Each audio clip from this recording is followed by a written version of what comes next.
Shalom Bapak Ibu serta teman-teman pemuda yang dikasihi Tuhan Yesus Kristus. Saat ini saya mengajak kita sekalian untuk mengikuti renungan harian yang dikeluarkan oleh Sinode Gereja Kristen Oikumene di Indonesia dengan berpedoman pada renungan harian 4M. Mari kita berdoa. Ya Tuhan, sebentar kami akan membaca dan merenungkan firman-Mu. Kuduskanlah hati dan pikiran kami, agar tertunjuk hanya kepadamu. Amin. Jemaat yang dikasihi Tuhan, untuk merenungkan firman Tuhan hari ini, saya, Pendeta Radot Simanjuntak, bersama dengan Saudari Since Faidan, salah satu pemuda di Panti Asuhan Sinar Kasih Sorong, secara bergantian mengajak kita untuk menerima, merenungkan, melakukan, serta membagikan firman Tuhan yang diambil dari 1 Timotius 1 ayat 14 dengan tema limpahan kasih Allah. 1 Timotius 1 ayat 14. Malah kasih karunia Tuhan kita itu telah dikaruniakan dengan limpahnya kepadaku dengan iman dan kasih dalam Kristus Yesus.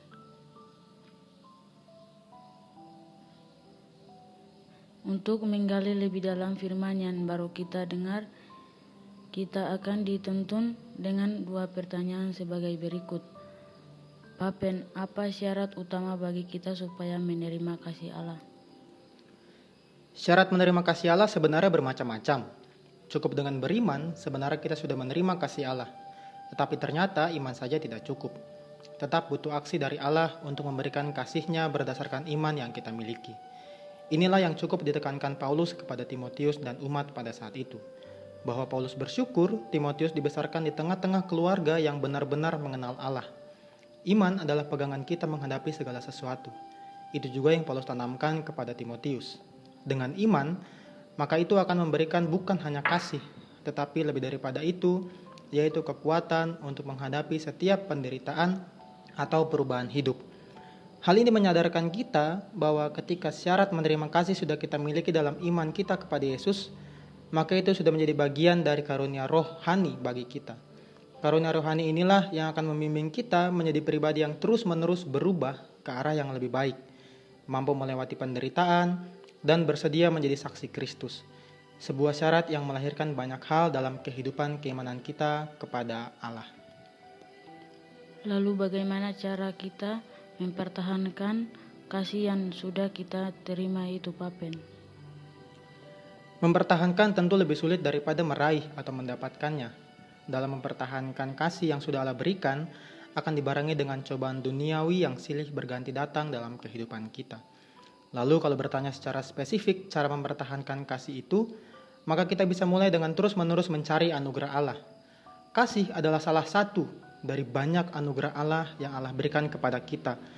Maka ketika Paulus mengatakan hal ini, ia mengharapkan umat dan secara khusus Timotius untuk terus mencari anugerah Allah selain kasih dalam kehidupan kita.